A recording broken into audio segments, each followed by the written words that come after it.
And I think that the nickel industry is a really good example of sort of Jokowi's approach to development in Indonesia. And that is to drive up revenue and investment. He drove down regulation, cutting through bureaucratic red tape, doing anything that was possible in order to quickly and urgently expand a sector like this. And the result, as I said, is that, there's a lot of money going into a sector that in fact is causing immense environmental and potentially human harm as well.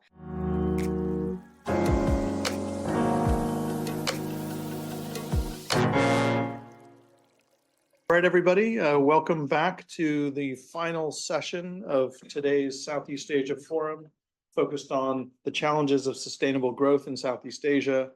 Our final presentation for today focuses on Indonesia after a previous one on Vietnam. So we have another country focus, but we're joined for this presentation by our guest speaker, Dr. Eve Warburton, from the Australian National University, where she's a senior lecturer in the Department of Political and Social Change in the Corabell School of Asian Pacific Affairs. She's also the director of ANU's Indonesia Institute at the College of Asia and the Pacific.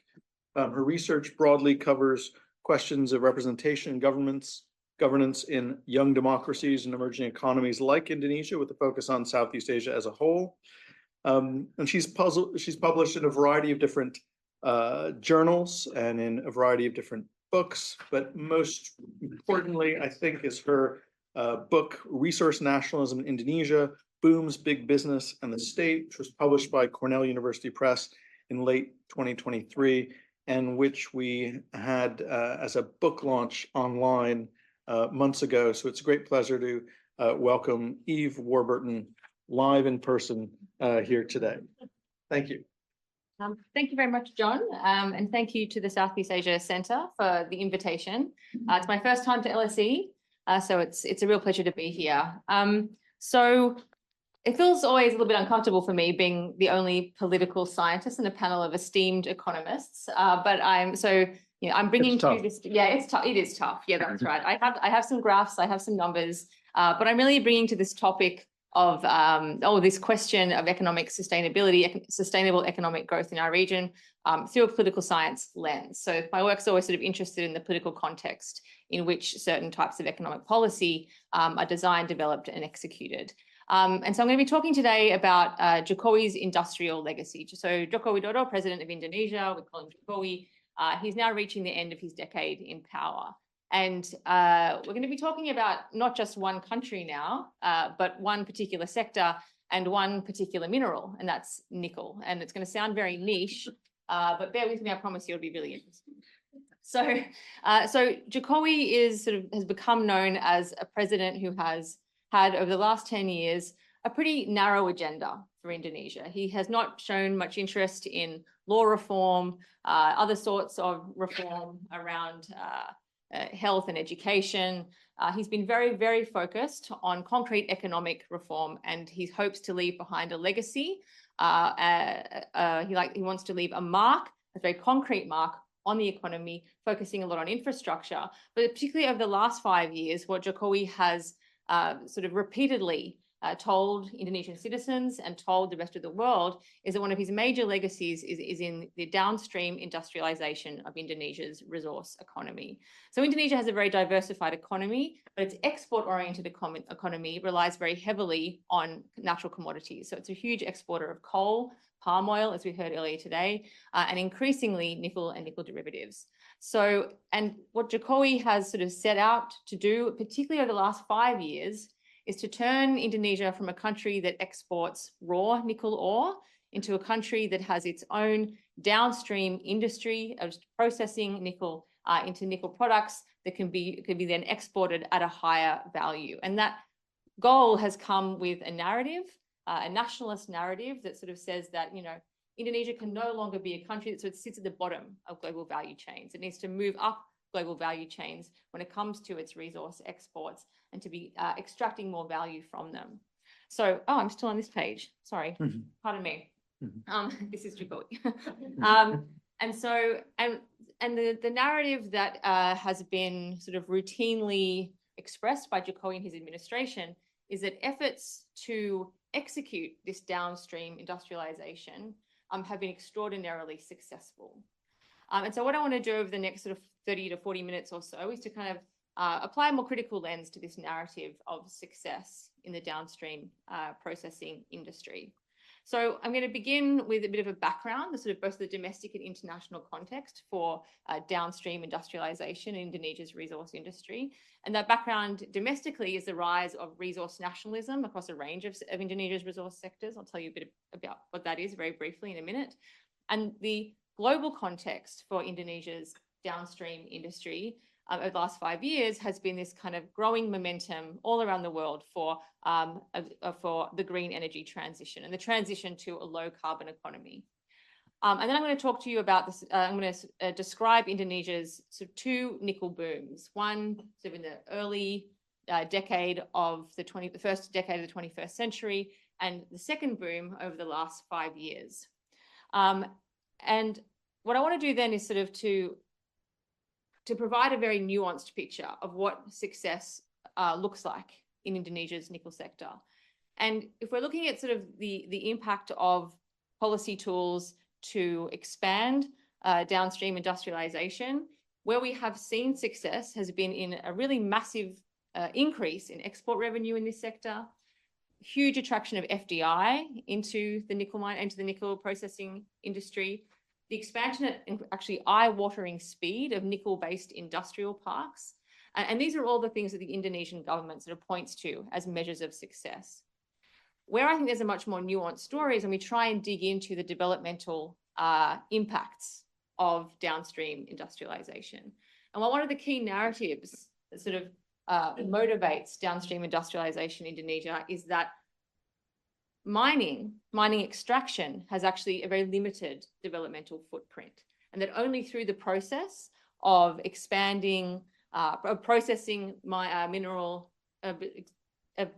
minerals onshore, can you then sort of expand the developmental footprint and have the resource sector kind of linking to other parts of the economy. But so far, the evidence that we can get suggests that this is a very kind of mixed picture, at least for the moment, when it comes to downstream industrialization. And then I want to sort of unfortunately end on where there's been some clear failings. And the first is in environment and sustainability. The environmental impacts of downstream industrialization have in some ways been actually devastating at sites of extraction. And there is a kind of mounting evidence that the labor conditions in the downstream sector are also a major challenge for the Indonesian government moving forward. But I should say the Indonesian government is increasingly aware of and concerned about these failings as well. So let me begin with a bit of a background. So Indonesia was a country that for basically during the first sort of decade of the 21st century, Indonesia was one of many countries that was being described as sort of affected by this wave of resource nationalism. The commodities boom of the mid-2000s sort of prompted this wave. And resource nationalism is basically, in a nutshell, a broad term that's used to describe state efforts to exert more control over and extract more value from natural resources, and in particular oil, gas, and mining extractive industries. And you can kind of think of resource nationalist efforts as sort of falling into two broad categories. So one I describe as sort of having a localizing orientation. So it's all about sort of restricting foreign ownership of mines and using policy tools like divestment requirements, sometimes extreme policy tools like nationalization of entire mining industries. And the goal is really to ensure that local entities, whether it be state-owned enterprises or local domestic private firms, are the ones that have the most ownership over mines, over the sort of the upstream of the sector. The other sort of resource nationalist policy effort can be described as having an industrializing orientation. So this is the idea that, or sort of motivated by the idea that that natural resource stocks shouldn't be sort of being extracted in their raw form and sort of shipped off at low prices to other companies, to other countries, often by foreign firms, and then sent off to other countries at these sort of low prices. But rather, resource stocks should be leveraged for domestic industrial purposes, kept onshore and processed and used in local industrial projects. And it's all about moving up value chains, as I described earlier. And so this is the sort of industrializing form of resource nationalism that I'm focusing on today, and there's really been sort of described by the Jokowi administration as a cornerstone of economic policy, particularly over the last 5 years, and what he hopes to be his legacy. So this is, as I said, this was the kind of the wave of resource nationalism has attracted a lot of attention in the sort of the last 15 years, accompanied that resource boom, that global resource boom. This lasted from about 2004 to about 2014. But there's a sort of a new context that we do need to understand, a context really that's sort of become most important to Indonesia over the last 5 years. And this is the global energy transition. Industrializing forms of resource nationalism have received much more scholarly attention over the past sort of 5 years against the backdrop of this growing momentum for clean energy transitions around the world. And we're hearing more of these terms like green protectionism, green industrial policy, all to describe the rise of these nationalist interventions that states are using to kind of seize economic opportunities associated with the transition to low carbon economies. And we know that, this is very, we all understand now that these technologies, these new green technologies, they might be facilitating this move away from dirty fossil fuels, but they depend on the extraction of what we call now critical minerals or transition minerals, like lithium. In Australia, we talk about this a lot, cobalt and nickel. Now, some producer states, and this is not just Indonesia, but countries as diverse as China, India, Russia, increasingly Australia as well, but Indonesia have used a whole range of sort of policy interventions to try and restrict access to these sort of critical and transition minerals in order that they be used for the growth of green technology industries onshore within these countries. And even in the global north, where sort of industrial policy, the use of kind of an activist industrial policy, things like export bans or limitations or quotas, but we haven't seen a lot of that sort of trade policy or activist industrial policy for a long time. We're seeing it rise again, including, as I said, in Australia, but the US as well. So countries are really trying to engage in this sort of supply chain security when it comes to these really critical minerals, extracting them not to export, but rather to develop their own green industries. So we're seeing this sort of around the world, but Indonesia in many ways has kind of been at the leading edge of this trend around the protection of critical minerals and is sort of focusing of resource nationalist efforts upon in pursuit of seeking to kind of take advantage of opportunities associated with the green energy transition. So that's sort of the background. But what I want to emphasize is that the Indonesians are sort of the story of nickel and nickel industrialization in Indonesia, even though it's really become the source of a lot of, there's been a lot of international attention on Indonesia's nickel industry over the last few years. It's actually a very long story.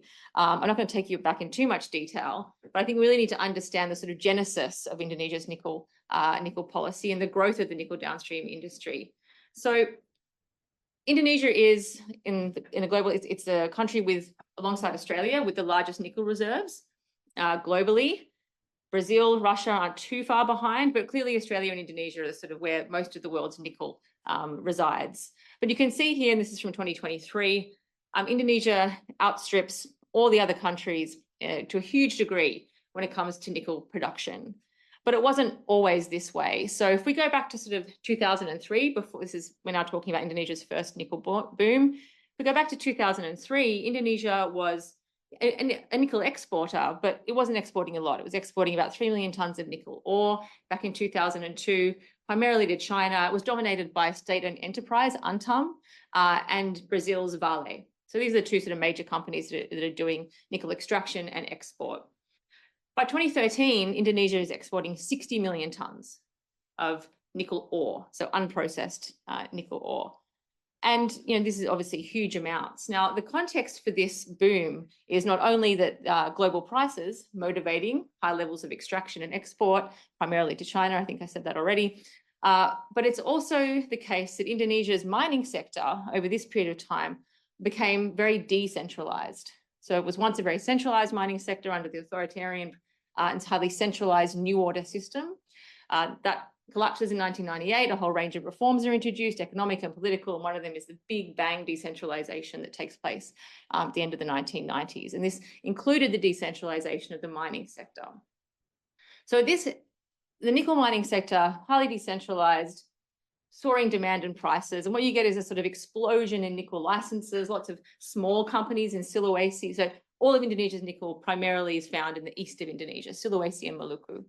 And so you get this explosion of mining licenses that are being distributed by local regional leaders, bupati, we call them. and governors to an extent as well. So this is a district level decentralization. So if a mining permit is just found or its borders lie within a small area within a district, it was a responsibility of the district leader.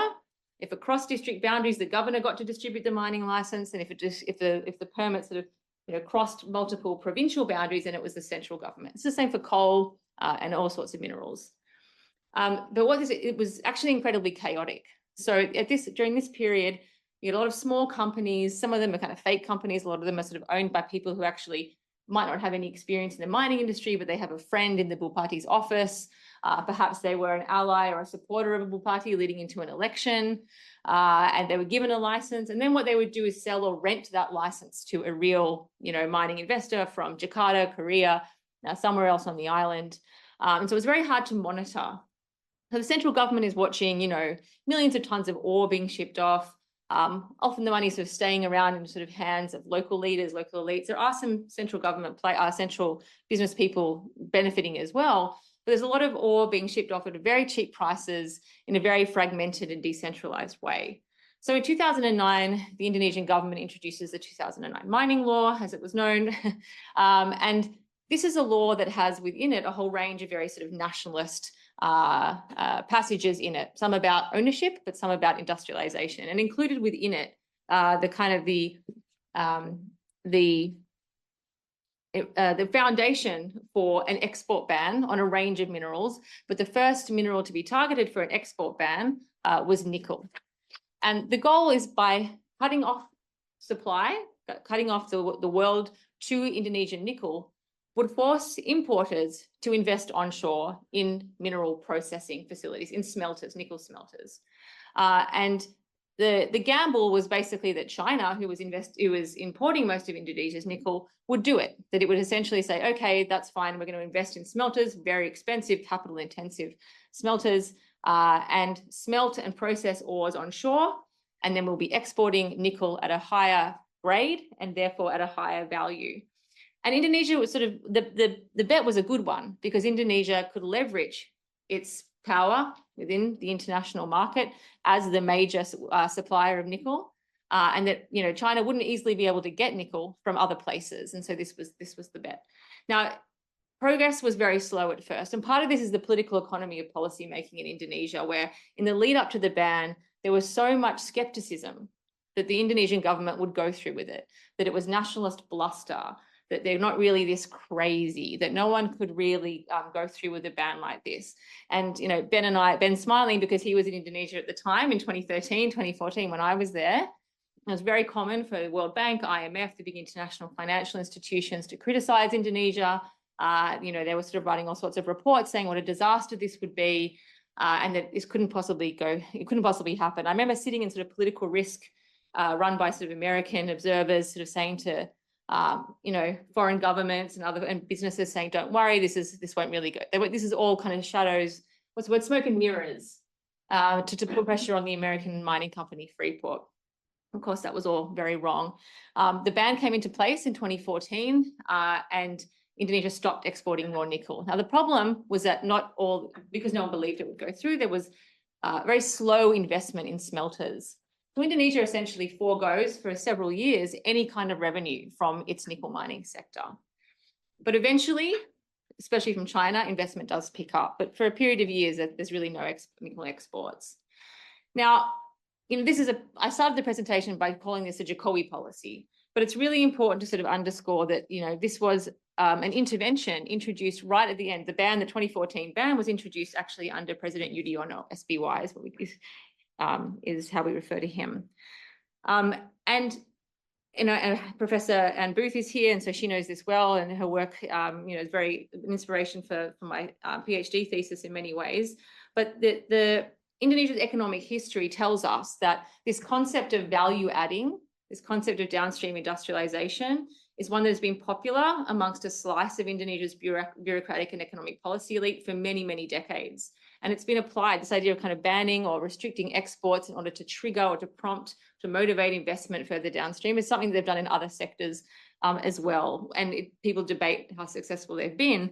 But my point here is to really emphasize that ideologically, this sort of policy has deep roots in Indonesian history. SBY and Jokowi have both really embraced this strategy of controlling exports in order to trigger industrialization. And officials in both governments really have framed this export ban in ways that kind of, I guess, draw on or have echoes of dependency theory, invoking Indonesia's long history of economic exploitation or colonial exploitation, which was, of course, under the Dutch, very much an economic extractive project, to argue that without this sort of activist industrial policy, a country like Indonesia would just remain at the bottom of value chains. Very emotive language is often used, that Indonesia would remain a nation of slaves to the sort of capitalist international trading system.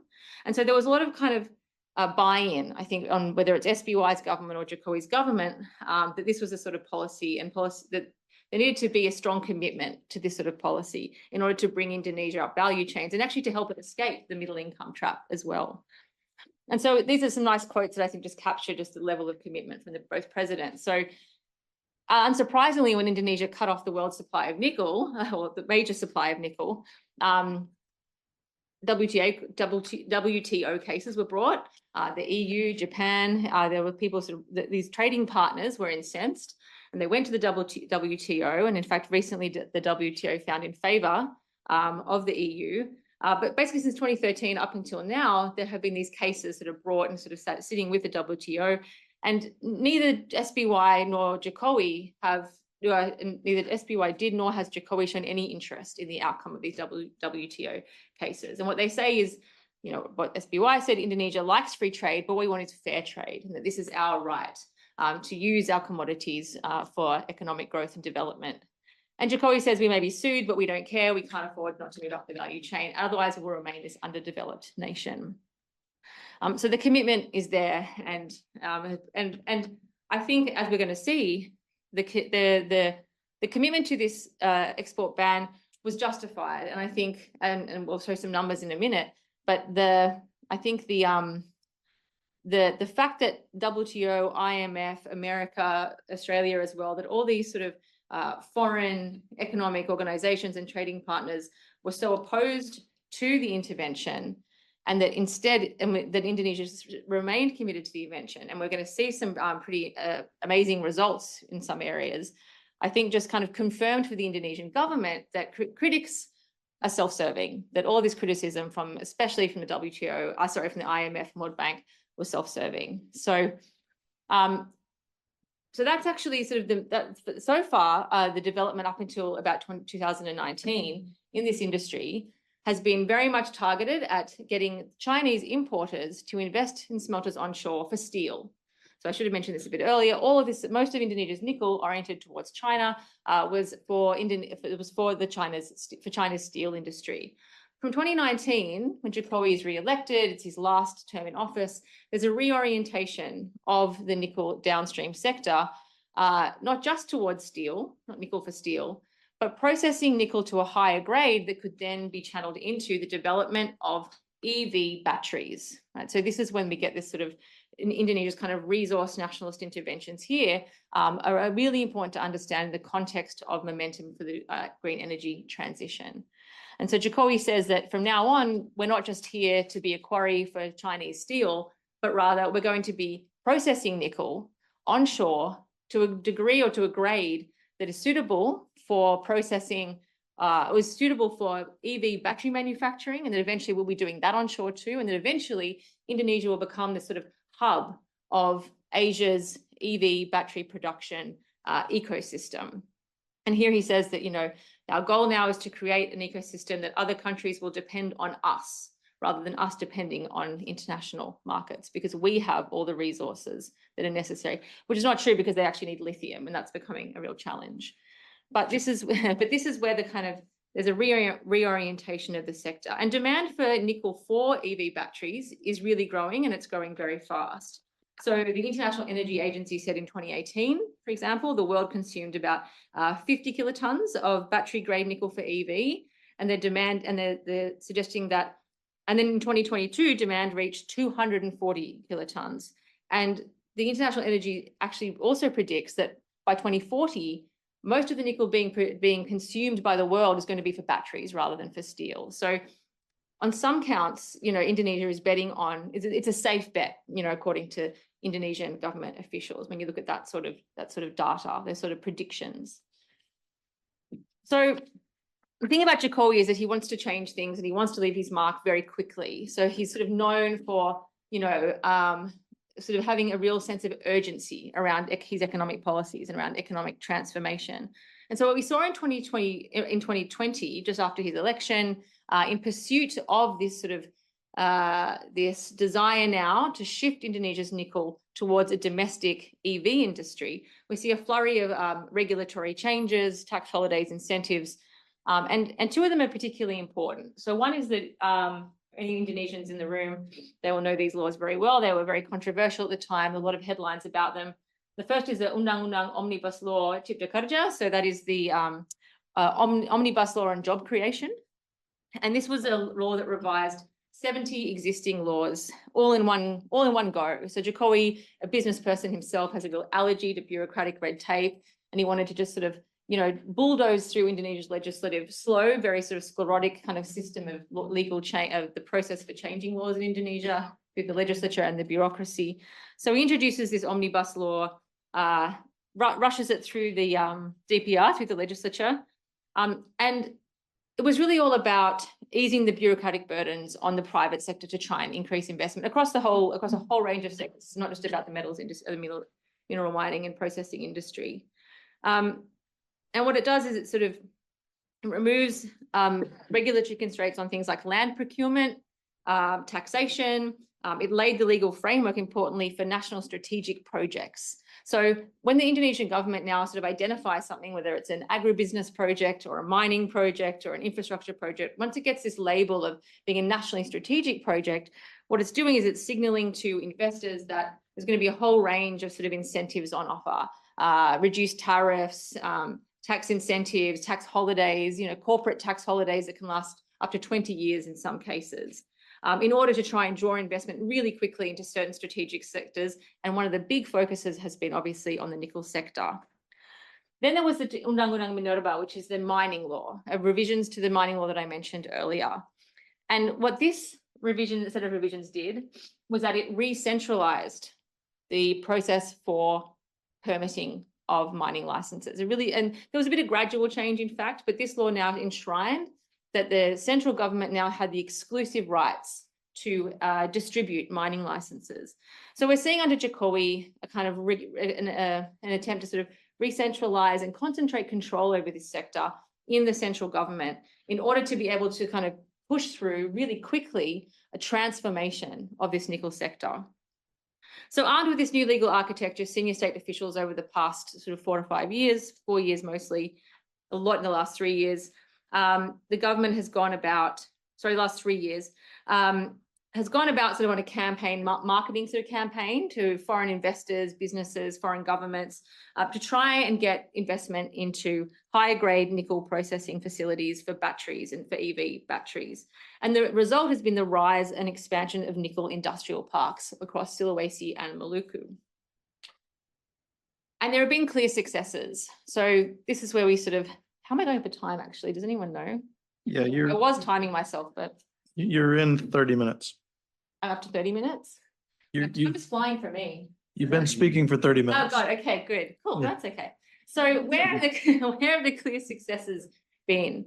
Well, this is data from UN Comtrade. It's actually, you get different data depending on where you're looking, actually. So the Indonesian government often in the press, you'll hear that the value of nickel exports has gone, from around 10 billion to 30 billion in a few years. But this is from UN Comtrade. And what you can see, the grey line is nickel ore, the value of nickel ore exports. So that's sitting in the millions of US dollars. So it's sitting up here just under kind of $2 billion US dollars in 2013. The export ban comes in and it drops to nothing, basically. And that's where it sits for many years. There was a relaxation of the ban in 2017 because Antam, the state-owned company, was in a really difficult financial situation. So it needed to export a little bit, in order to have the money to help invest in smelters. That was the sort of narrative. To get a bit of export value, exports increase again of nickel ore. And then nickel articles thereof, which are sort of describing any sort of nickel that's been smelted into a higher grade. 2020, the ban comes in, and this is when the smelters are now ready. So here the smelters aren't ready, there's no nickel really being exported, and then processed nickel ores then take off. And it's a really dramatic increase in the value of exports of processed nickel, and mainly for steel. So this is the kind of nickel pig iron, ferronickel, mainly for steel, and mainly being exported to China again. But these are the sorts of numbers the government really emphasizes to show that the policy is essentially working. And there's been a really huge increase in FDI into the metals sector. So this is from the Indonesian, the National Statistics Agency. And on the left-hand side, oh, that's good. It's always nice when you don't put the actual in. So on the left-hand side is the total value in US dollars, millions of US dollars into the metal sector only. Now, the orange line is the percentage, the proportion of FDI going into the metal sector compared to all other sectors. So you can see that not only is the sort of total amount into this sector going increasing, but metals now make up almost 25% of FDI coming into the country. So what are the sectors where FDI has sort of been reduced over time? It's not one sector that's sort of dramatically being reduced as a proportion, but sort of a little bit of the mining industry as a proportion is receiving less FDI percentage-wise, but actually it's that category of all other industry where you see a drop-off in terms of the proportion of FDI coming into that particular category. But huge increase in metals, attracting lots and lots of FDI. Again, this would be chalked up as a success. And then there's been the rise of these industrial parks. So this is where all of this FDI is going. It's going into these parks that have cropped up around Central Sulawesi and North Maluku, Southeast Sulawesi as well. And it's the Indonesian Morowali Industrial Park, or IMIP, that was the first industrial park to really take off. And it's sort of the example of how the industry how it's evolving and how it's being structured. I hope to sort of spend a bit of time explaining a little bit about IMIP, because it is a really fascinating case study. I won't have too much time, but essentially what you see here has really only been built in about 6 years. And it's, again, for the government, this is what they would point to demonstrate how effective the export ban has been. So IMIP began as this joint operation between a local firm, Bintang Delapan. The ownership structure of Bintang Delapan has been the subject of a lot of media intrigue. It's just two pretty low-key Sumatran brothers, but somehow they had a deal with Tsingshan, one of the biggest, steel conglomerates in the world from China.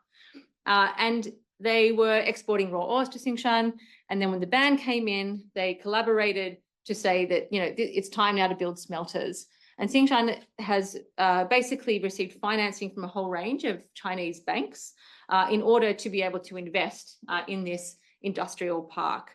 Now, it's not just Tsingshan. There's now a whole range of firms investing in the industrial park, some domestic, but primarily when you look at all of these different companies that are there now in this industrial park, you can trace a lot of their ownership back to Tsingshan. So a lot of them are subsidiaries or have joint operations with Tsingshan. And the park has everything from a 4-star hotel to coal-fired power generation. So a lot of these industrial parks are being powered by coal. It has an airstrip, port facilities, and most importantly, it's home to sort of about 11 or 12 different sorts of smelters. Again, most of them originally, until 2022, were all smelting nickel for steel. But now, as I said, since 2022, we're getting investment in smelters that are producing the higher grade nickel that you need for EV batteries. Now, where we have less clear success is when we look at the developmental impacts. So Jokowi likes to sort of point to the fact that growth, regional growth in these nickel producing districts far outstrips national levels of growth, or provinces, I should say. So here he says that, if you point to North Maluku, it used to be about 5.7% on average growth, pretty much on par with the national level. And now it says it's increased by 23%, but it's actually like around 23% now after downstreaming. And that's true. If you look at, I'm going to not look at North Maluku, I'm going to look at Central Sulawesi, but the growth has, skyrocketed. And he says, if all provinces could have this sort of positive growth, can you imagine the aggregate effect on national level growth? But it's not working like that. So I know this is a bit small, so I apologize, but we're looking now at Central Sulawesi, at the districts in Central Sulawesi. Morowali is where the Morowali Industrial Park is based that I just showed you. This is growth in Morowali. You have these weird big spikes right before an export ban, or around the time of an export ban. That's the way I could only, explain a spike that large. But the most important thing is since 2019, when you have the sector sort of settles into kind of the processing and export of higher grade nickel products, you get much higher growth than the rest of the province, over 20%. This is the average for the whole province, so it's still higher than the province average. This is another mining district, Morowali Utara, North Morowali. But what we're seeing in every other district is, in fact, a very slight decrease in growth. A drop, it comes back up a little bit, but overall, the provinces and the rest of the districts in the rest of Central Sulawesi are, if anything, doing worse over the past 10 years. And so in some ways, it sort of looks a little bit like that kind of enclave story. There's a long, big literature on industrial parks as well as extractive industries and the way in which they emerge as enclaves. And, when we look at these sorts of figures, you sort of start to worry that what we're seeing here, despite this being meant to be sort of motivated, this whole policy is motivated by the idea of expanding the industrial sort of impact and footprint of a sector, but it's certainly not affecting growth outside of these smaller districts. And in fact, it may be drawing economic activity away from other districts in Central Sulawesi. Poverty has decreased in these mining districts at a slightly faster rate than the national average, and that's a good story. But poverty has increased slightly in the other districts in Central Sulawesi, according to the National Statistics Agency. And what critical economists are saying of the policy is that nickel downstreaming has so far, despite all the growth that we just saw, despite all the FDI, despite all this export value, and I am perplexed by this, and maybe Anne or others in the room can explain why, but Arianto Patunru from the ANU, an economist at the ANU, says there's been actually no perceptible impact on national GDP. Growth has stagnated at around 5% for the last 10 years, well, especially the last 5 years. And so this downstreaming, all of this economic activity is not actually driving up national growth at all, nor is growth necessarily inclusive. So we're seeing more and more, really, I think, important studies being conducted that shows that in these mining districts, for example, in Morowali, there's in fact been a dramatic decline in consumption growth rates for the middle income group. Protein consumption, calorie consumption is actually decreasing in the mining districts as well, rather than increasing, as it is actually in most parts of Indonesia over the last 5 years or so. And we don't really know why, but anecdotally, what we think is happening is that even though people who are working in the mining industry are earning a bit more, things are just so much more expensive. And so consumption is actually lower in these districts than it is elsewhere. And these are really narrow channels of investment. So we saw that huge increase in FDI, and that these are sort of the national figures for metals in particular. But all of this, the vast majority is obviously going into just two provinces, Central Sulawesi and North Maluku. Sorry, it is in Bahasa, but what I wanted to show you is that Morowali is getting 86% of the FDI that's coming into Central Sulawesi and 10% in North Maluku. So 90% is going into two districts. And the vast majority of it is foreign direct investment. Nothing wrong with that. It's fine. Domestic investment is tiny. It's increasing, but it's still tiny. And what we know is that it's unfortunately placed, but this is Hong Kong. So FDI, all that FDI that I was just showing you, a huge increase, is coming primarily from China, Singapore, and HongOng. And if you kind of dig into the details, obviously, this is sort of a familiar story to anyone working in this part of the world, but companies who are investing from Singapore and Hong Kong are often Chinese companies themselves. Tsingshan, for example, a lot of the subsidiaries are actually based out of, not all of them, but some of them are based out of Hong Kong. So the investment is coming from it's a very narrow stream of investment, both in terms of where it's going geographically, but also where it's coming from, and the very small number of companies, in fact, investing there as well. Now, that small amount of domestic investment it's all coming from a very, very small group of firms, Not just these guys, but these are the biggest investors, the biggest players. And some of the Indonesians in the room are smiling because these are household names. Antam, of course, the state-owned enterprise, the Harita Group and Harum, owned by two of Indonesia's tycoons, very well-known tycoons. Harita has been in the nickel industry for a long time, actually. But, you know, part of the story here is that one of the reasons the boom had all this, the nickel export ban had all this buy-in is because the oligarchs, we heard a little bit about this morning as well, saw in it a green window of opportunity as well. And so these are the sort of on paper big investors. Merdeka Battery Minerals is majority owned by Boy Tohir. He's the brother of state-owned enterprise minister Eric Thohir. And since Eric, came into this position, this company has been established and has had now has this kind of incredible web of companies, active in the Morowali Industrial Park, other industrial parks, has great deals with state-owned enterprises and also with Tsingshan. So the domestic actors that are benefiting from the sector and profiting the most are a very sort of small and narrow group. In some ways, any industrial boom was always going to involve the oligarchs. We all know that the way the economy is structured, that was just sort of necessary in a way, but nonetheless, it's an important context for understanding those sort of limited developmental benefits.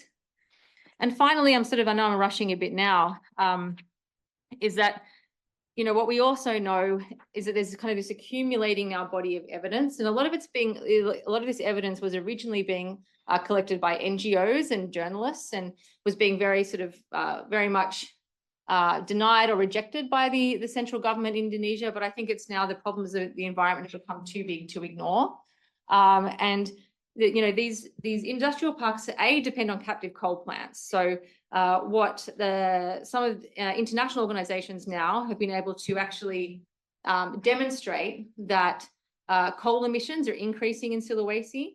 Costs of air pollution and carbon emissions may eventually outweigh some of the economic benefits of this industry, according to some economic modeling. There's been this, as I said, this major increase in emissions. And just to come back to one of our first presentation or earlier presentation today, nickel is actually replacing palm oil now as the #1 driver of deforestation in eastern Indonesia. And part of that story is that palm oil itself is slowing down, but the expansion of nickel mines as well, and the need to kind of expand land for these industrial parks is leading to quite serious deforestation. And the big problem here as well is that unregulated wastewater runoff is devastating waterways. And there's all sorts of, reports now that are kind of documenting that. And I think the reason the Indonesian government is becoming really concerned about this and will act on it is because it's affecting the international reputation of the sector. So Australia, who was the Australian nickel mining sector, that has been sort of, at war with Indonesia's nickel mining sector, because the kind of Indonesia's dominance of nickel exports has hurt Australian companies. And so what Australian companies have now tried to do is to sort of lobby the world and say, you don't need Indonesian nickel because it's dirty.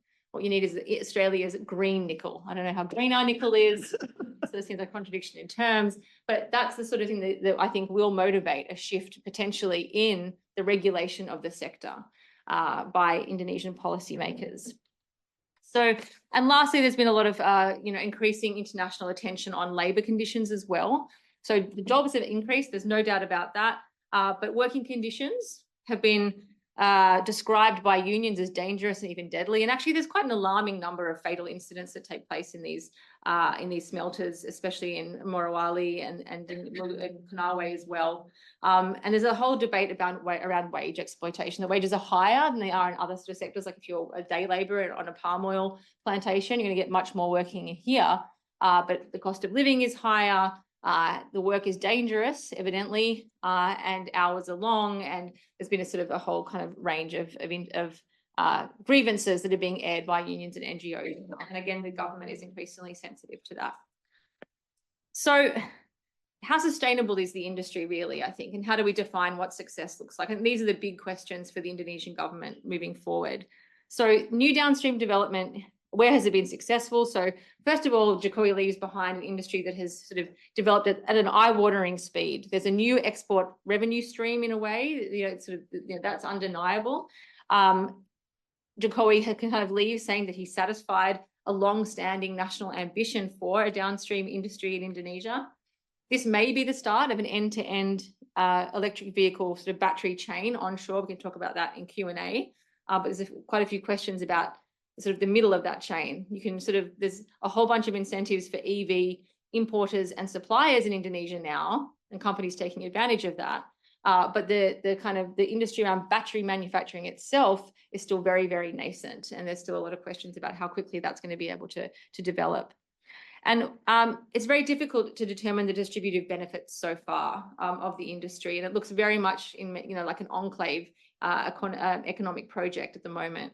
So the sector sort of is awash with money, but it's also plagued by these harms that there's this mounting evidence of environmental harm. And I barely even need to sort of express the irony of that, an industry that's sort of oriented towards the green energy transition is actually, evidently are having these really serious effects on the environment at sites of extraction.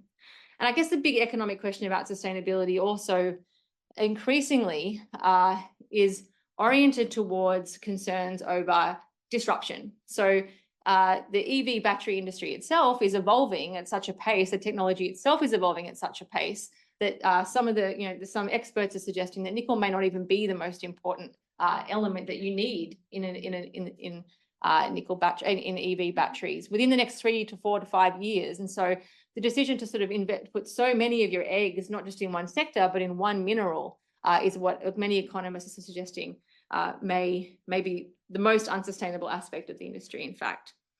I have other notes here, but I realize now that I'm probably out of time by quite a lot.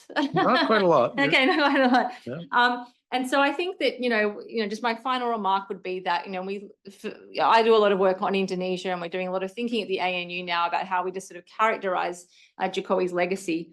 And I think that, the nickel industry is a really good example of sort of Jokowi's approach to development in Indonesia. And that is, to drive up revenue and investment, he drove down, regulation, cutting through bureaucratic red tape, doing anything that was possible in order to quickly and urgently expand a sector like this. And the result, as I said, is that, there's a lot of money going into a sector that in fact is causing immense environmental and potentially human harm as well. But I don't want to end on a really negative note. I think that one of the points that I started with was that Indonesia sort of proved all of its critics wrong from the outset. Against all of the recommendations of the IMF and the World Bank, it pursued this policy. And in a very short amount of time, we've seen, as I said, elements of incredible success. And so it may prove the critics that are emerging now wrong once again. And I hope they do. And that's the end of my presentation.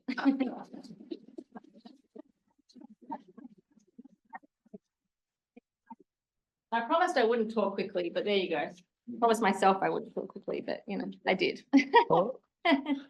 I would say many thanks for an incredibly clear, coherent, and eye-opening presentation, and also eye-opening with those photographs, which I found. Oh, you did like them, yeah. They're quite evocative. I wouldn't say stunning, because in a way they were sort of starkly depressing. But yeah. And if I could just say one more thing, is that I went to Sulawesi in 2014, and all it was in many of these areas was just a lot of forested hills and then sort of orange patches, because nickel you can just dig up. It's a surface mineral, dig it up, and then. But now, I mean, it's just I haven't been back. I've only been able to see the photos, but it's just actually stunning how much development there's been in these parks. So yeah, if that's the right word. Yeah, stunning and yes, shocking, stunning, something like that. I anticipate quite a lot of very interesting questions from the audience. So let's see. Let's see if we can bundle them up. Let's start in the back there. You'd identify yourself and ask your question. Yeah.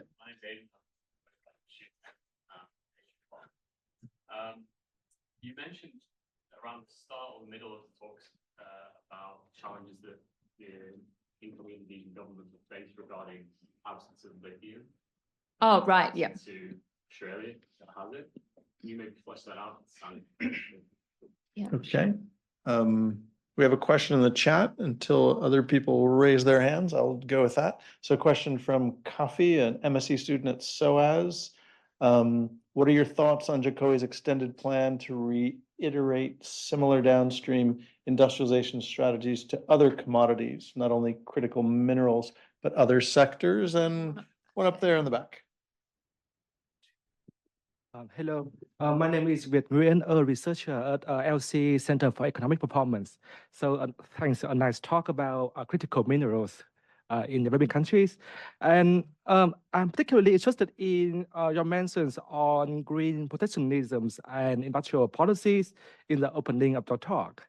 We know big players like the US and the EU are introducing more and more incentives with local content conditions. So I think there is a huge asymmetries, power asymmetries, when you think about a single exporters like Indonesia and these big players. So my question is, do you think there is an opportunity for regionalisms? For example, within the ASEAN bloc, where they can leverage the strength of each members. Yeah. For example, nickel from Indonesia is important for batteries, of course, Yeah. or rare earth elements from Vietnam are critical for electric motors. And also leverage the mobilized labor force within the communities, the ASEAN communities. And we can think about ASEAN as a considerable market for cars in general and Yeah. EVs in future. Yeah. This irreversible chance. Yeah. Let's go with those three questions and then we'll do another round. Yeah, sure. So the lithium piece of the puzzle is really important, and it is a real challenge because, and this is why I sort of suggested that, you know, there's been success on some dimensions in the processing part of the chain. There's been a whole bunch of incentives for companies who want to set up EV as EV suppliers and producers. The moment they're allowed to import, you know, whole EV cars and bikes and to start supplying them to the Indonesian market. But eventually they're supposed to have over a period of time, their local content requirements are introduced and then they go up. And so they're supposed to be sort of purchasing their EV batteries, essentially and materials from within Indonesia. But that battery manufacturing sector doesn't exist yet.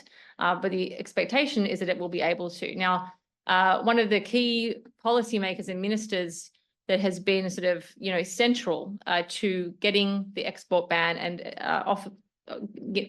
executing it and getting the investment into Indonesia is Luhut Panjaitan. And you know, he sort of has gone on, as I get sort of marketing campaign, including to Australia, to try and convince lithium miners to contract with Indonesian companies and with the Indonesian government. And the problem is that most of Australia's lithium is tied up in deals with China already. And, you know, there's only a limited lithium that is ready for export now that isn't already under contract. And so there's a little bit of Australian lithium that I know is going into a planned smelter and EV battery manufacturing plant in Morowali, but it's very small. So that missing piece of the puzzle is still missing as far as I know.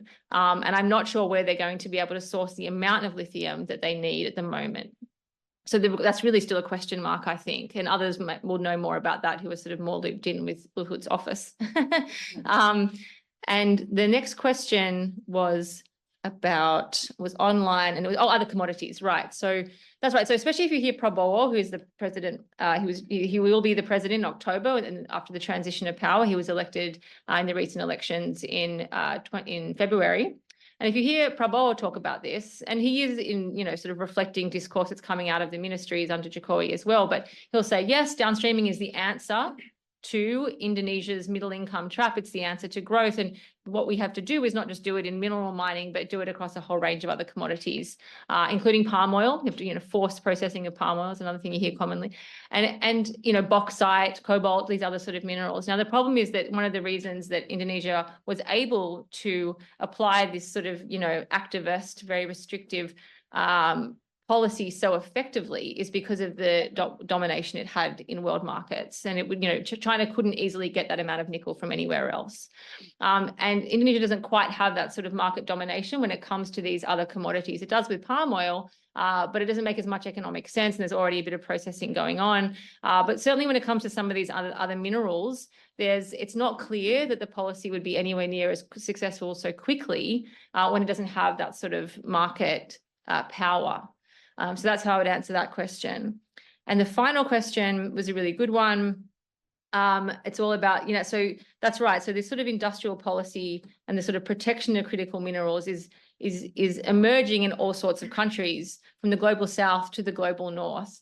And actually, one of the big problems for Indonesia now is the US's Inflation Reduction Act. So offering a whole range of incentives for EV manufacturing onshore, like in America, and you can access all sorts of incentives, financial incentives and tax breaks if you have a free trade agreement with America, like Australia does, for example. This is very exciting for Australia. And that you can sort of be part of the US's EV value chain. But Indonesia does not have a free trade agreement with America. And one of the other problems is that you are not allowed, that this policy also says that if you want to be part of this value chain, if you want to benefit from these tax incentives and breaks, then none of your supply chain can have more than 25% of it owned by China. And that is in all of Indonesia's nickel processing, or this whole industry is, as you saw from the figures, is dominated by Chinese capital. So Indonesia is going to be excluded from these sorts of opportunities. And, Luhut is knocking on the door and saying, no, we need a free trade agreement and we can change this and we can do this, because he wants access to this market. But it's looking very, very challenging. So, and again, we were talking earlier today during Jomo's presentation about, how can, forcing Southeast Asia to make choices between China and the US. And I think a policy like that is actually probably going to force Indonesia to sort of keep choosing China, because it's so much, it's the path of least resistance, when it comes to this sort of economic opportunity. Yeah. And Luhut is going out the door. And he's going out the door. That's right. He won't have anywhere near the same amount of influence or power under a Prabowo presidency, but there'll be a new Luhut. There's no one like Luhut, but there will be someone who attempts to be Luhut. And I shouldn't just say, Luhut's team actually is very impressive. Sort of team of young people up in the private sector and people with sort of, a long experience in the mining sector as well. And so, I can be quite flippant about, Luhut because of, his own mining investments himself. He's done very well for a range of reasons under Jokowi, but, his team as well has been very much responsible for attracting this level of investment. And so it'll be interesting to see whether any of his team sort of stay on and maintain that sort of position in the new administration. In terms of further questions, you kind of anticipated some of this, but the question here basically says, in the light of exactly what you were saying, this is from Aditya Widaya at Imperial. Yeah. Is Indonesia already making a strategic action away from, the US and the EU? So keep that in mind. And some more questions? Yes. Hi, I'm Michael Schroeder from Morgan Stanley. So one question I have, I'm not sure how to phrase it well, but if you look at the cost model of a mine, it doesn't just end with digging the mineral out the ground and maybe treating it, refining it, selling it off. But there's also the aspect of tailings treatment and tailings storage. And I feel like somehow that's never really part of the discussion on Indonesia nickel. And that's a cost that is potentially unaccounted for. So in your coverage of the sector, is that something you observe as well? Do companies accommodate for that well? And will there also be accommodation from the politics side that they will shoulder some degree of that cost, because the HPAL route with low-grade ore is quite tailing intensive, right? Yeah, that's right. Over here. Jonathan Pincus from Fulbright School in Vietnam.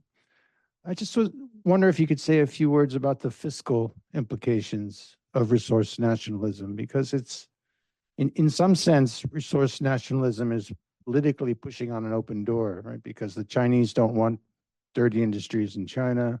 Right. The oligarchs in Indonesia are very pleased to see these opportunities for investment, value added, and so forth. But what Indonesia has not been very good at doing is collecting tax. Right. So something like, 13% of GDP now, which is low even for Southeast Asia, where it's not particularly high anywhere. Yeah. So has this, growth of investment of domestic value added, has it had any implications for revenue and therefore the ability to do other things like infrastructure and social protection and so forth? Or has it been, played into the hands of, the oligarchy, which doesn't really like to pay tax?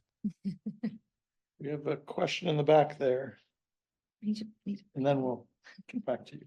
I'm a first-year student from the University of Warwick, and my question is, there's been a few instances where people have accused some of the mining industries in Indonesia as like monopolizing or centralizing the power, like the Jakarta government's interests and power over over Indonesia, in the sense of which the money is always going back to Jakarta. Essentially, all the interests are in Jakarta, but the local people in like Sulawesi or in West Papua don't really have much say in what really goes on within the mines. So do you think it was particularly an issue like in West Papua, where the Grasberg mine was linked to sort of the the Free Papua movement? So do you think like with the nickel industry that could be a potential issue of like the interests of Jakarta overstepping potentially? Okay, so yes, the costs of responsibly managing tailings and disposing of them responsibly, and that's expensive to do it properly. So, I mean, I think one point that I made that so far, and this is from the smelters that aren't the HPAL ones, that these are from, a lot of these are from the steel ones, and they have tailings as well, but then the acid leaching, that this is to get nickel to that higher grade, battery level grade, is particularly, it produces a particular degree, a larger volume of toxic tailings. So one of the, I sort of went over it too quickly, but the two laws that I pointed to earlier, the mining law and the omnibus law, one of the reasons they're both been sort of heavily criticized by in the media within Indonesia and internationally, is because they've actually sort of made environmental permitting in some ways much more relaxed than it used to be. So it used to be that environmental permitting was a very complex, burdensome process, and companies would complain about it. And you had to get sort of a whole set of local approvals, and that local, they're called AMDAL, and NGOs and sort of communities could participate in the negotiation of an AMDAL. Now there were a lot of fake AMDALs. There were kind of AMDAL brokers. It was corrupt, but nonetheless, it was a system that wasn't working always well, but it was a system that included local players, and it was somewhat transparent. The problem now is that it's been re-centralized. And so there's very little local input, and there's little local monitoring. It's also the case that if a company breaks its environmental permit or breaks any environmental laws, the punishments are fewer, they're less severe now. And I think you can see from what's been going on, just from the pictures, and there's been a lot of documentation around this now, is that the environmental regulation has been extraordinarily loose around tailings. But I think that is going to change. And we're also getting some companies who are sort of promoting and marketing themselves as being the sort of companies that have a plan. They're investing in it. It's expensive, but they're going to do it because they want to be able to kind of market their nickel as that more sort of green brand of nickel. Because there is going to be more and more pressure to, for, I think, in the EV production chain, to demonstrate that, at the site of the mines, at the site of the smelting, that the processes they're engaging in are green, or have that sort of green tick of approval. So I think the answer to your question is no, not at first, but I think it's going to be, accounted for increasingly. The second, I should have had a pen. Oh, yes. Yeah, fiscal. No, exactly. I think that's an excellent point. And this is, I think, the story as to why we're not seeing the effect, why the sector looks so enclave at the moment. And what critical economists, and the problem with Indonesia at the moment is that it's very difficult to be a critical economist, and in the current climate in Indonesia, particularly about this intervention. The government and Luhut are very sensitive to criticism of these interventions. But critical economists will say that, when the government, sort of rolls out all these figures on export revenue, what the story they're not telling is all the revenue that's lost in these tax holidays that they've been giving out, very, very generous corporate tax holidays, tax breaks, all these sort of incentives that is in fact lost revenue. And on top of that, you have the problem just of tax collection, which, as you said, is really low. And, when we're looking, people at ANU now have sort of been looking at a whole range of numbers to sort of assess Jokowi's transformation of Indonesia's economy. And where there's been very little transformation is in tax revenue and the expansion of the tax base. And I think the story in this sector is exactly as you've described it, where in order to bring money in, as I said, they've driven down regulation, including and provided the sort of incentives that mean that the government won't be actually collecting a lot of important corporate taxes for a very long time, in fact.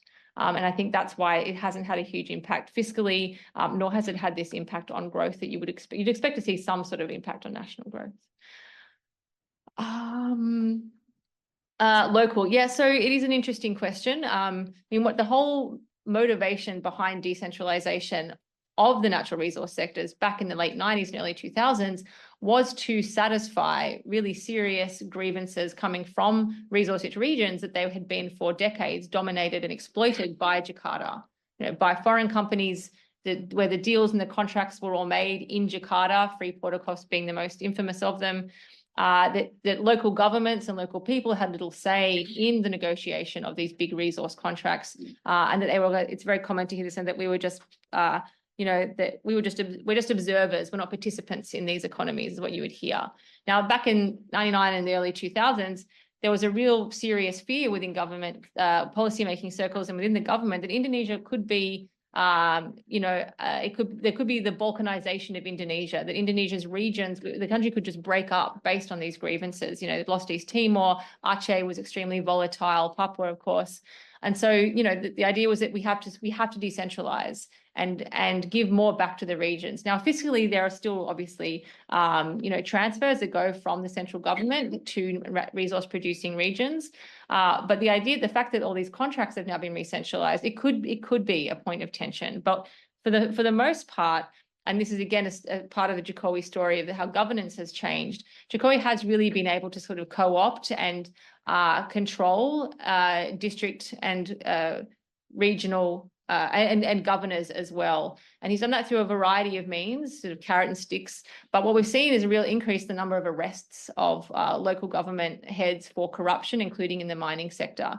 And so it's a kind of a message that he's sending to local governments that we're in control because you stuffed it up, basically, and there was widespread corruption around mining licenses and natural resource permitting over the last sort of 5 to 10 years, 10 to 15 years at the local level. So, there is some justification for kind of reforming the sector, but reform can come in many forms, and it didn't necessarily need to be this degree of re-centralization. So, I think that we'll see how strongly those grievances are expressed by local communities in the coming years. But for the regional governments, they've been relatively quiet, surprisingly so. And I think that's a function of the way the Jokowi government handles the regional leaders now.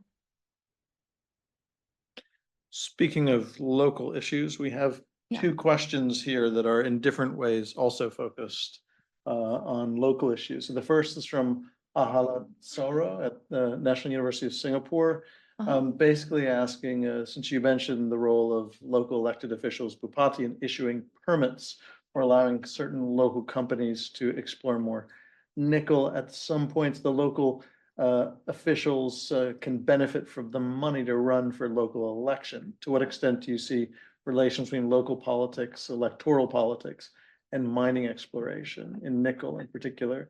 And then a second question from Trisiani Utomo, an MSc student here at the LSE, focused on the quality of life of indigenous communities in Indonesia that are negatively affected by these industrialization strategies. Do you see any way of compensating or empowering these indigenous communities amidst these sort of mining projects and industrial parks? A third question, yes, Matthew in the back. Thank you very much.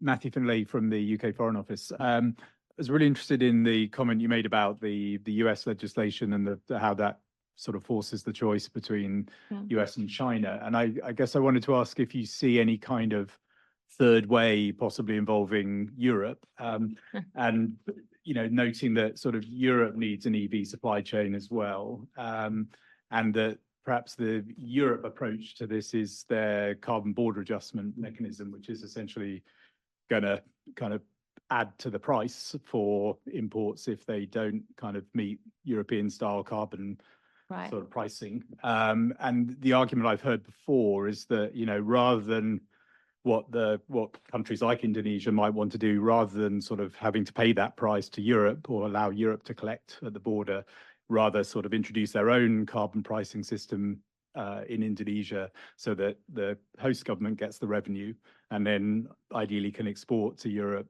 without having to pay the carbon levy. So that's sort of an argument I've heard. I just wondered how that sounds to you, and whether you might speculate a bit. And just also note that in that context, the Just Energy Transition Program, which a number of countries are supporting with Indonesia, there is quite a big issue about sort of the captive coal plants and how you bring those into the program. So. Yeah. If there was an additional question from Anne Booth Sure, here, yeah. do you want to? Yeah, take sure, the sure. floor and- Yeah. And then we'll give you a. Yeah, I can reread those ones. That's fine. If I could add something very quickly on this tax issue, because Mm. I think it's extremely important. I mean, as you quite rightly say, that the oil and gas sector, particularly during the oil boom years, late 70s, early 80s, I mean, that was effectively taxed. Yeah. And in fact, that was when tax to GDP ratios in Indonesia were higher than they've ever been either before or since. Mm. As you quite rightly pointed out, this led to enormous anger, particularly in the so-called mining form, the Aceh Riau, Yeah. Kalimantan Timur, and what was then in Java. And that was clearly one of the real reasons why the government, I think, realized some form of fiscal decentralization was crucial. Otherwise, the place would, for a while, Yeah. post 98, there were a number of people, myself included, some state, who pointed out, look, there is a likelihood of another Yugoslavia unless the Yeah, government was serious. Yeah. does something to tackle the grievances. But in a way, they did it in the wrong way. It's often said that instead of one Suharto, you've done what, 500 in a couple part in their arm. It's very interesting actually to ask, well, why hasn't not just nickel mining, but also palm oil, for example, why hasn't the sector been more effectively taxed? Mm. They could have done it via an export tax, and I think that would have been possible. And I'm still not completely sure why they, the technocrats in the Ministry of Finance seem very reluctant And palm oil. to go down that route, either for palm oil or Right. more recently for mining exports. Yeah. Including it's Yeah. a bit of a puzzle to me. But you're quite right that frankly, I mean, with these tax holidays and so on, it's quite clear that there may be export of millions of tons of metal now in various stages of processing. Mm. And from government. They Yeah. are very legal. Okay, so I'll come back to that. So do I see local benefiting their money for local elections? To what extent? So, I mean, I think that the way that in which it's been it's not that the local governments are not benefiting it only in these two couple parten, remember. So we're talking, two provinces, and within those provinces, only one or two districts that we're seeing with where this boom is concentrated. And I think, the Bupati of Morowali or Morowali Utara, I think is satisfied, because there will be there is a spillover effect to the extent that the service industry gets a bit of a boost, hotels, there are flights, the airport, there's all this sort of activity in these particular districts. So there's going to be a little bit of satisfaction there now, but they don't have the power they used to have to sort of distribute mining licenses in the lead up to an election. They still have control of a whole range of other business permits, water permits, a whole range of things that are kind of that businesses still need in these districts. So there's still a bit of that, but I think the mining sector and the way in which permits became this political commodity in the lead up to local elections, I think that pattern of patronage politics is changing as a result of re-centralization. The second question about Indigenous communities. I mean, it's very clear that, so that this is the other thing about, you know, when a project is categorized as nationally strategic, it basically gives the central government and the local government to an extent a right to sort of to basically engage in a kind of land grabbing, right? So the kind of the process of permitting changes. And so the rights of Indigenous people to claim land, and that's a long process, in fact, has changed as well. And so I mean, I'm not an expert in this area, but I know from friends who are working on it that there's sort of been one step forward, two steps back, I think, under the Jokowi administration. There's been progress, in fact, on the recognition of Indigenous land in some ways. But if you are an Indigenous person trying to claim land rights in an area that's been designated as strategically national project, or not even an Indigenous person, just a person who has land in an area that is now going to be a road or a train or a mine, then, you know, you really don't have much chance to kind of take your case to the court. So I think for communities, Indigenous communities at sites of extraction along the nickel belt, yeah, life has changed fundamentally, and they're not one of the winners, I think, of the boom. So the next question was about, yes. So I'm trying to think of your precise question. The question at the end about the JET-P and the kind of these captive coal plants. I think that the JET-P is, and I don't know enough about the most recent progress, but I know it's extraordinarily difficult. And actually the two questions can kind of, the comment from Anne, I think, is relevant here. And that is that, you know, I think the answer to the question of why haven't mining resources, mining commodities, mineral commodities, coal and palm oil, why haven't they been taxed appropriately? And I think we can trace that back to the ownership structures of the sector, of these sectors, and the fact that you know, even though there are lots and lots of palm oil companies, and there are lots and lots of mining companies, the vast majority of export production is coming from a pretty small number of companies, really. And they tend to be either very structurally influential because they are for these huge palm oil conglomerates that have interests up and down throughout a whole range of sectors. And because of that, you know, have immense power and influence, or they are, certainly in the coal sector, they're actually in government.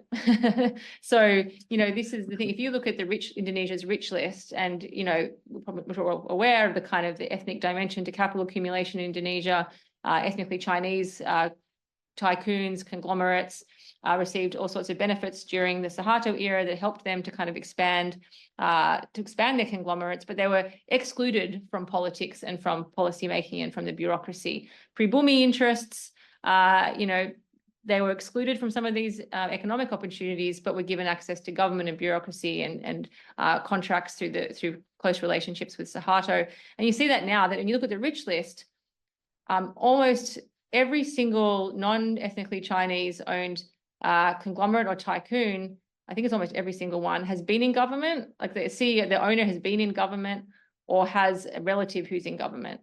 It's different for the ethnic Chinese conglomerates. And it's really striking. And most of them have been in coal, except for Khairul Tanjung. And so I think that helps us to understand that. So there's a kind of political pressure, that some of it direct, some of it indirect, that kind of prevents probably, you know, someone from, I mean, maybe Prabowo will be the person who appropriately taxes these industries, but I highly doubt it given his own interests. But I think that's why JET-P is also really difficult, right? I think that I don't know that EU policy well enough, but it sounds like it's sort of less aggressive, right, than the one that's coming out of the US, and therefore it might work better. And actually, there are European companies, just Eramet, Spanish company, and a Swiss company as well, that are investing in nickel smelting as well. Nowhere near as big as these industrial parks, but they're actually investing in Indonesia's nickel sector. And so, yeah, there might be more kind of opportunity there than there is in the US market. Sorry, I don't know enough about that particular intervention. Okay, we have a question from Yu Lang. Yeah, go ahead. Maybe this is more. I thought I might just add a bit of clarification on export duties. Yeah. So palm oil sector has quite a bit of export duties now, because it was, I think, in a way, when the prices went high, on the commodities, and it's not really, but kind of rooted in this windfall tax idea. And then basically at a certain level. It they goes up and put in yeah, the- yeah. They put in the export duties, and it was actually very good to, again, have the processing in Indonesia. So it made raw material cheap within Indonesia, because it's supposed to be applied on exports, but you know, if you're a farmer, everyone's gonna say this is for export. So it's Right. actually, it discounts local commodity prices against international. No, in many countries, export bans can be seen as an infinitely large export tax, if you like. Yeah. Even when you have quite high export taxes, they're often seen as a subsidy to Yeah, the exactly. process. And Right. exactly what Exactly. happened through the 1990s with the timber process. And of course, that was one of the major reasons for the deforestation at that period. Yeah. We have, Now, we that have a was changed. question from the back over here. In the back, there was a gentleman in the back. Yep. Hello. Hi. Hi. The Indonesian embassy, but our embassy is closed today. It's a national holiday, so I'm here as a SOAS alumni. Just on the topic of resource nationalism, just to put some context, it's not really a question, Oh, but Correct me. on fiscal earlier, our president-elect is planning to create a national revenue agency separated from the Ministry of Taxation. So it's gonna be with the hope to increase revenue from 11%-ish, which is very low, to 20%. So we are determined to, and we are also in the process of applying as a member of OECD. So hopefully that shows our determination to improve. And downstreaming is in the agenda of all three political candidates during the campaign. So whoever the president is, downstreaming will continue. And I like Dr. Warburton's ending. Indonesia always disappoints both pessimists and optimists. I think I might have stolen that from Hal Hill or one of the economists in it. Yeah. And the slide Sounds on familiar. Indonesia wants to make other countries dependent. I think it doesn't stop there. Jokowi said we want to be like Korea with the digital infrastructure and Taiwan with the chips. So there are precedents, and we want to be as successful as they are. And with Australia, yes, we do depend on you as the second largest lithium Yeah, reserves here. yeah. So we did offer the prime minister to create a successful axis of cooperation. So if Indonesia is successful, Australia, the region, the world will be successful. And also we have 275 million people to feed, you know, and to send to LSE and you know to the UK. So that would be my context. Thank you, Dr. Warburton and everyone. Thank you very much. Let me just throw in one last Yeah. question and give you a final chance to respond. This is from Karen Leleng-Boto, LSE alumna. Was Jokowi's industrialization of Eastern Indonesia a deliberate effort to counter a Java-centric image and prevent Indonesia's balkanization, or merely unintended consequence of his development plans?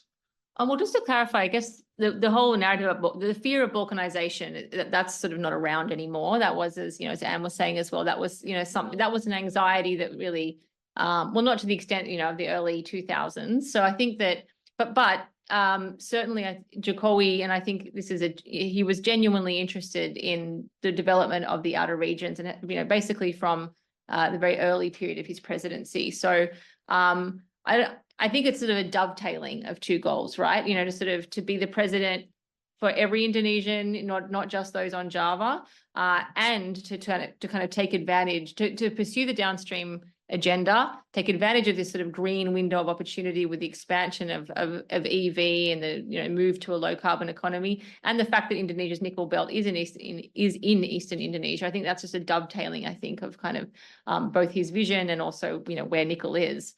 But he has also engaged in, he sort of, you know, pursued a whole range of infrastructure and road building out in Eastern Indonesia as well, which is sort of not all geared towards nickel, but I guess part of the story. Yeah. Yeah, and I just wanted to, thank the representative from the Foreign Ministry, his comments and context. I think that all fits with my, you know, with the story that I told as well. And I think Prabowo, it's true. You know, the embrace of downstream industrialization is across Indonesia's sort of elite. This doesn't sort of, there are only, no, actually not all three candidates. Anies Baswedan and Tom Lembong, the sort of opposition, candidate, did try to offer some kind of critique of the downstream policy. Tom Lembong in particular, who's a former trade minister, but it didn't really resonate. It didn't cut through. And I think the kind of the buy-in from bureaucracy, elite, and oligarchs, towards the downstream policy and the narrative, I think it is attractive to Indonesians in general. And the fact that there is success in certain indicators means that any kind of critique of it or alternative vision, it's not withstanding, I think, the momentum for it, coming from government, and it will come from Prabowo. Yeah. Well, we've run out of time, but first of all, I'd like to thank Eve for a really brilliant talk and for answering questions so eloquently and effectively. So please join me in thanking her for and then more generally, I'd like to thank our 4 speakers for traveling so far. Eve farthest away from Australia, but also to An from Vietnam and Yuleng from Singapore, or else KL if that's where she was. Either way, from the region, for taking the time to join us here and giving such great presentations, and Jomo earlier from his home in KL. I'd like to thank Jessica Landas, Mutia Sukma, and Kampusan, our team from the center, for organizing and arranging everything for today's event, and all of you for being here, joining us, for your great questions and your interest. And the center, is very happy to have these annual events. In this case, focusing on issues that we don't get to cover well enough at the school because we don't have proper, economic coverage of Southeast Asia, much as SOAS once did, as we can see here with our 2 former SOAS economists, and we'd like to. So our ability to bring people in from afar is something that we value, and we think it's worth the air miles and the effort and the environmental damage and everything else to do for this occasion. So many thanks to you all, and we hope to see you again at future events. We'll try to put something together for next year on a different theme with this kind of focus, but we're really happy with what you've all delivered today. So many thanks.